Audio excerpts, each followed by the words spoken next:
Hello students, welcome back. तो आइए आज की क्लास में हम इश्यू ऑफ डिबेंचर्स को कंटिन्यू करते हैं।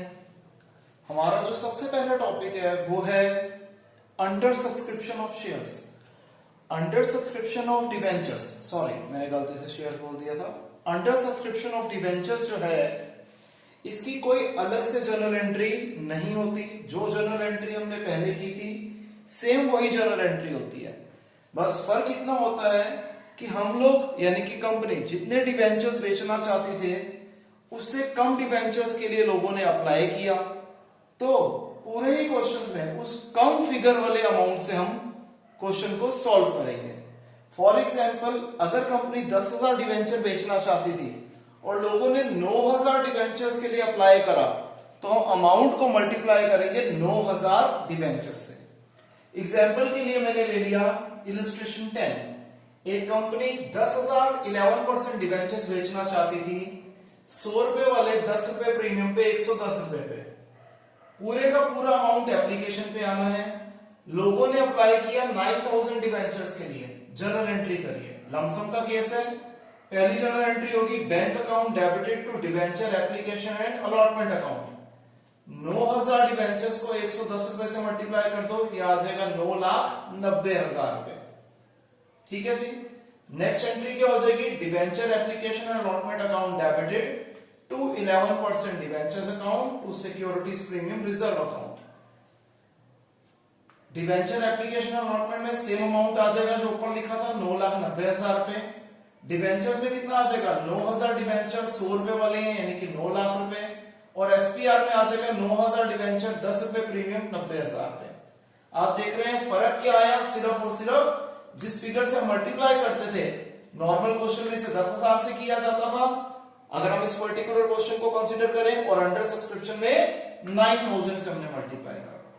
एक और क्वेश्चन देख लेते हैं, कॉन्सेप्ट थोड़ा और क्लियर हो जाएगा। यहां पर एक कंपनी 10,000 9% डिबेंचर बेचना चाहती थी 100 रुपए वाले, 60 रुपीज देने एप्लीकेशन पे, 40 रुपीज देने अलॉटमेंट पे। लोगों ने अप्लाई किया 9,000 डिबेंचर्स के लिए। जर्नल एंट्री करिए। सबसे पहले एंट्री हो जाएगी bank account debited to debenture application account 9,000 into 60 5,40,000। Next entry debenture application to 9% debenture same amount 5,40,000। फिर अलॉटमेंट की ड्यू की एंट्री हो जाएगी debenture allotment account debited to 9% debentures account 9,000 into 40 3,60,000। अब रिसीव की एंट्री क्या हो जाएगी? पैसा मिल गया bank account debited to debenture allotment account 3,60,000। Clear है? तो हमारा अंडर सब्सक्रिप्शन का टॉपिक सिर्फ इतना सा था। इसे कॉपी कर दें।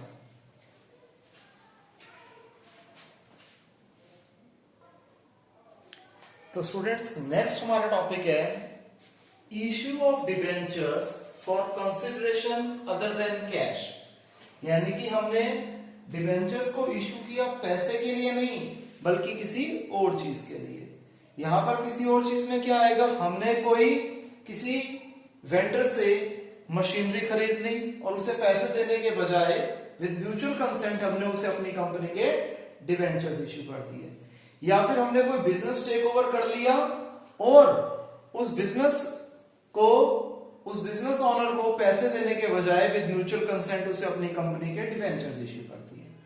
तो देखिए, इसमें एक केस और भी होता है कि हमने डिबेंचर्स इश्यू करे अपने प्रमोटर्स को और अपने अंडरराइटर्स को। जब हम डिबेंचर्स को इश्यू करते हैं प्रमोटर्स को, तो जर्नल एंट्री होती है incorporation expenses account debited to promoters account, और सेकंड जर्नल एंट्री होती है promoters account debited to -% debentures account, जितना परसेंट हमें क्वेश्चन में गिवन होगा। नेक्स्ट टॉपिक आ जाता है issue of debentures to underwriters. अगर हम अंडरराइटर्स को डिबेंचर इश्यू कर रहे हैं तो एंट्री होगी underwriting commission account debited to underwriters, और जब हम इसे डिबेंचर्स इश्यू कर देंगे इन्हें, तब एंट्री हो जाएगी underwriters account debited to -% debentures account. अगर हम डिबेंचर्स को इश्यू कर रहे हैं अपने वेंडर्स को, हमने जब एसेट खरीदा तो एंट्री होती है सन्ड्री एसेट टू वेंडर। और अगर हमने पूरे का पूरा बिजनेस खरीद लिया तो उसमें 3 केस होते हैं। जो जितना पैसा हम पे करें यानी कि जो परचेज कंसिडरेशन है वो नेट एसेट्स के अगर बराबर है तो जनरल एंट्री होती है sundry assets account debited to sundry liability to vendor account. और अगर हम ज्यादा पैसे दे रहे हैं, नेट एसेट्स की कीमत से ज्यादा पैसे दे रहे हैं, तब हम यानी कि एक्स्ट्रा पैसे दे रहे हैं कंपनी की गुडविल के, तो एंट्री हो जाती है sundry assets account debited goodwill account debited to sundry liabilities to vendor account. और यहाँ पर गुडविल अकाउंट जो हम डेबिट करेंगे वहां पर बैलेंसिंग फिगर आएगी। और अगर हम एक कंपनी को पैसे कम दे रहे हैं नेट एसेट से, तब कैपिटल रिजर्व आएगा और कैपिटल रिजर्व क्रेडिट होता है। तो जनरल एंट्री बन जाएगी sundry assets account debited to sundry liabilities to vendor account to capital reserve. ये पहली एंट्री थी, ये भी पहली एंट्री है, ये भी पहली एंट्री, ये भी पहली एंट्री, ये भी पहली एंट्री है अकॉर्डिंग टू द केस। और सेकंड एंट्री क्या होगी? अगर हम वेंडर्स को इश्यू कर रहे हैं डिवेंचर्स एट पार, तो एंट्री होगी वेंडर टू -% डिवेंचर। अगर हम उन्हें डिवेंचर्स इश्यू करके दे रहे हैं एट प्रीमियम, तो जनरल एंट्री होगी vendor account debited to -% debentures account to securities premium reserve account. और अगर हम यही डिवेंचर्स एट डिस्काउंट इश्यू कर रहे हैं, तब जनरल एंट्री हो जाएगी vendor account debited discount on issue of debentures account debited to -% debentures account. तो ये सेकंड जनरल एंट्री होगी, जो कि इन तीनों में से कोई भी हो सकती है। अब जब हम ये एंट्री करते हैं, तब number of debentures to be issued कैसे निकालते हैं? Purchase consideration upon issue price of 1 debenture. ये सारी चीजों को आइए हम प्रैक्टिकल में क्वेश्चंस करके समझते हैं। सबसे पहले हम इसे कॉपी कर दें। तो आइए स्टूडेंट्स प्रैक्टिस स्टार्ट करते हैं। मैंने यहां पे ली इलस्ट्रेशन 12।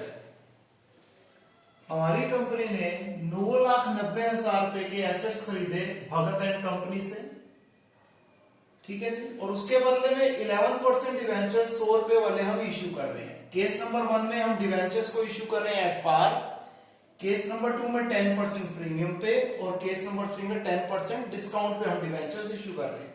सबसे पहले कॉमन एंट्री जो तीनों केसेस में आएगी वो क्या आएगी? Sundry assets account debited to Bhagat and company 9,90,000।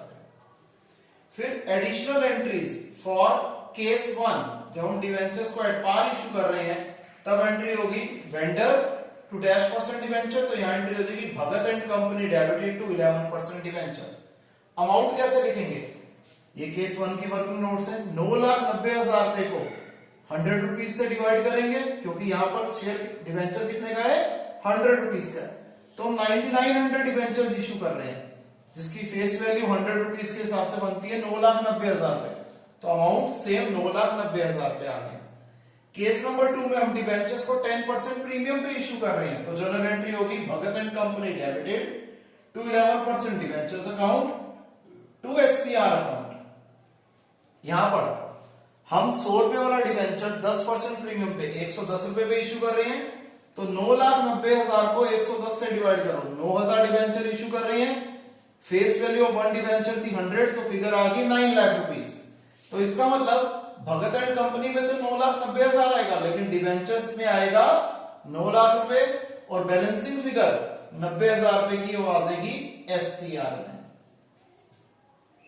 फिर थर्ड केस में हम डिस्काउंट पे डिवेंचर्स इश्यू कर रहे हैं, तो 9,90,000 रुपए को 90 से डिवाइड कर दिया, 11,000 डिवेंचर्स इश्यू कर रहे हैं, जिनकी फेस वैल्यू 100 रुपए के हिसाब से बनती है 11 लाख रुपए। जनरल एंट्री क्या होती है डिस्काउंट के केस में? Bhagat and company debited discount on issue of debenture account debited to 11% debenture account. Bhagat and company में 9,90,000 रुपए आने हैं, डिवेंचर्स में 11 लाख रुपए यहां से आने, तो बैलेंसिंग फिगर आ गई डिस्काउंट में, जो कि आ गई 1,10,000 रुपए की। और इस 1,10,000 के डिस्काउंट को हम राइट ऑफ कहां से करेंगे? Statement of profit and loss, जिसे हम फाइनेंस कॉस्ट कहते हैं, उसे डेबिट कर देंगे to discount on issue of debentures account 1,10,000 each. Clear है? इसे कॉपी करें।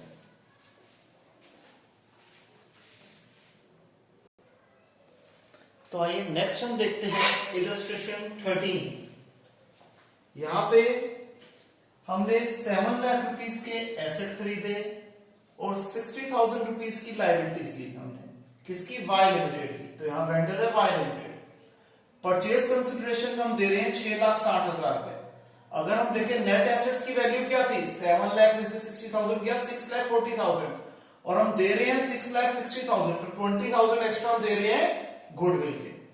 और इसके बदले में 9% डिबेंचर्स इश्यू कर रहे हैं 100 रुपीज वाले 10 रुपीज प्रीमियम पे, यानी कि 110 रुपए पे। तो सबसे पहली जनरल एंट्री होगी sundry assets account debited 7 lakh, to sundry liabilities 60,000, to Y limited 6,60,000। और हमें पता है गुडविल अकाउंट जो हमने डेबिट किया है ये हमारी बैलेंसिंग फिगर थी, जो हमने पहले क्वेश्चन पढ़ते पढ़ते ही निकाल ली थी। अब हम डिबेंचर्स को इश्यू कर रहे हैं प्रीमियम पे, तो जनरल एंट्री हो जाएगी Y limited debited to 9% debentures account to SPR account 6,60,000 Y limited में तो आना ही था। अगेन इसकी कैलकुलेशन वैसी होगी कि 6,60,000 को हम 110 से डिवाइड कर देंगे तो नंबर ऑफ डिबेंचर्स हमारे पास आ जाएगा। तो 6,000 डिबेंचर्स हम इश्यू कर रहे हैं और इसकी फेस वैल्यू क्या हो जाएगी 6,000 into 100 that is rupees 6 lakh.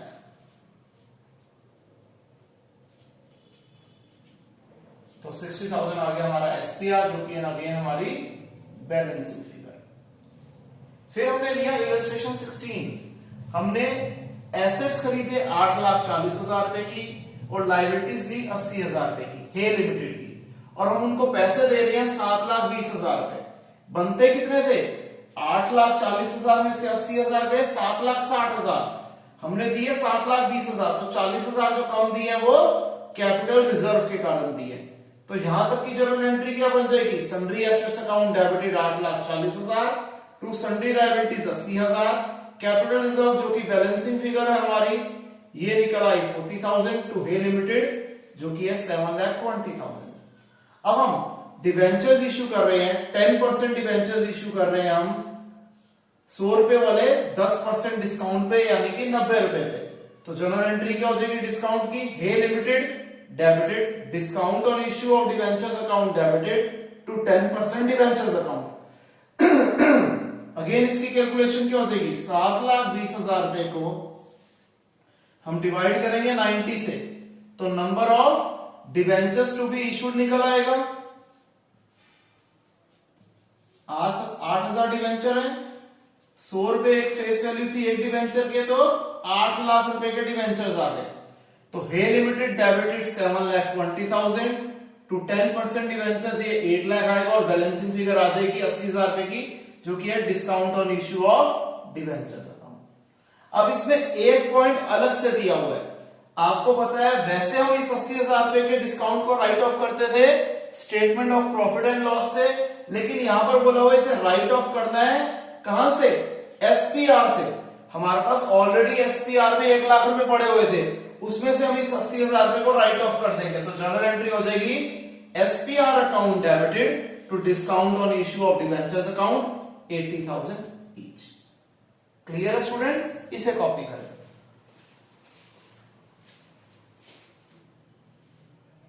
ये नीचे आपकी कैलकुलेशन हाइड हो गई थी, अब इसे कॉपी कर लीजिए। नेक्स्ट है हमारे पास इलस्ट्रेशन 17। हमारी कंपनी ने 2 लाख रुपीस की प्लांट एंड मशीनरी खरीदी और इसके बदले में 65,000 का हमने उन्हें पोस्ट डेटेड चेक दे दिए, ठीक है जी।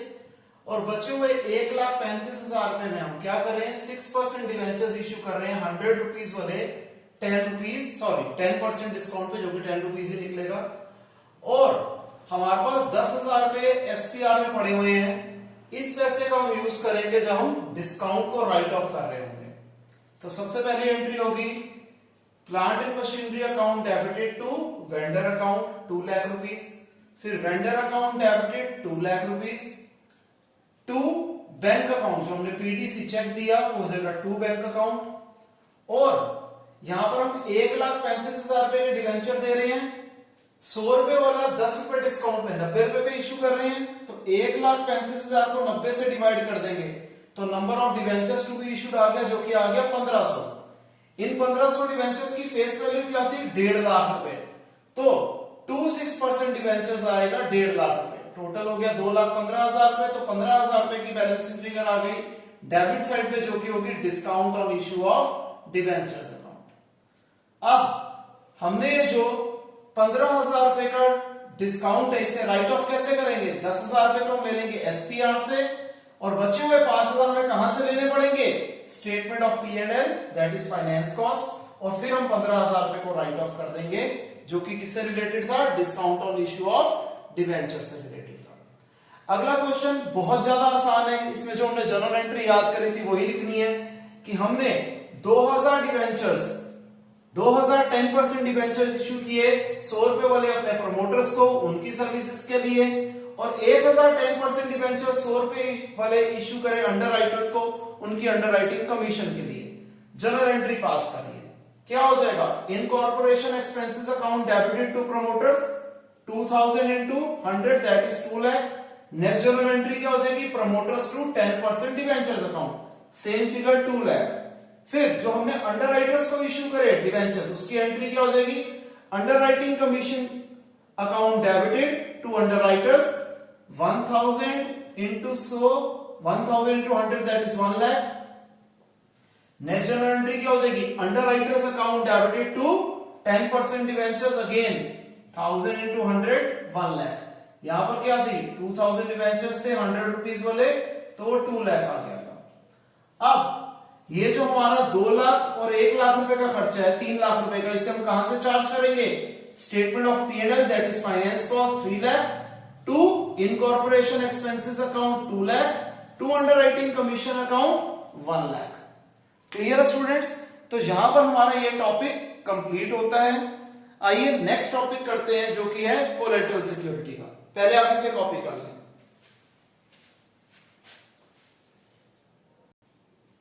तो स्टूडेंट्स नेक्स्ट टॉपिक जो हमारा है वो है issue of debentures as collateral security.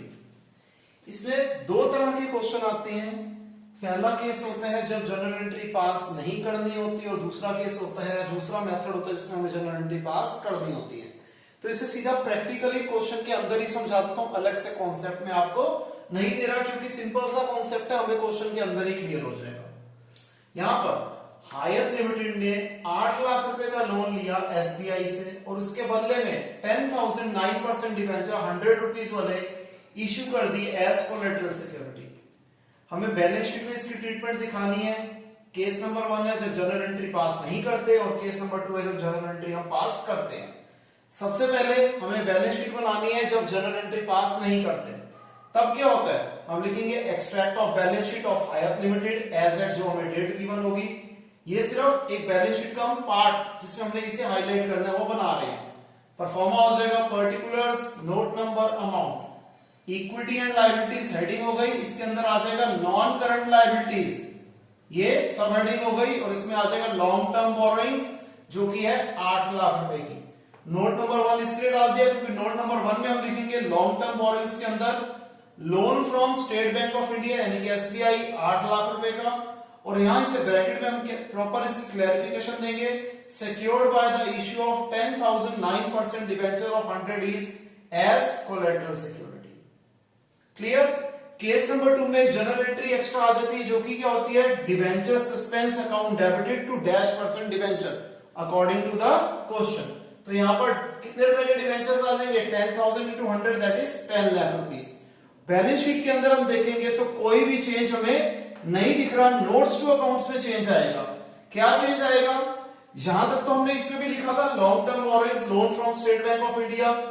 यहां जो हमने ब्रैकेट में लिखा था, ब्रैकेट के बजाय अब इसकी थोड़ी प्रेजेंटेशन ऐसी आ जाएगी कि 10,000 9% डिबेंचर 100 रुपीस वाले हमने एज कोलेटरल सिक्योरिटी इशू करे 10 लाख, और इसमें से हम डिबेंचर सस्पेंस 10 लाख का माइनस कर देंगे तो फिगर आ गई 0, and 8 lakh plus 0 is 8 lakh. Simple concept है, आई होप समझ में आ गया होगा। इसे कॉपी करें।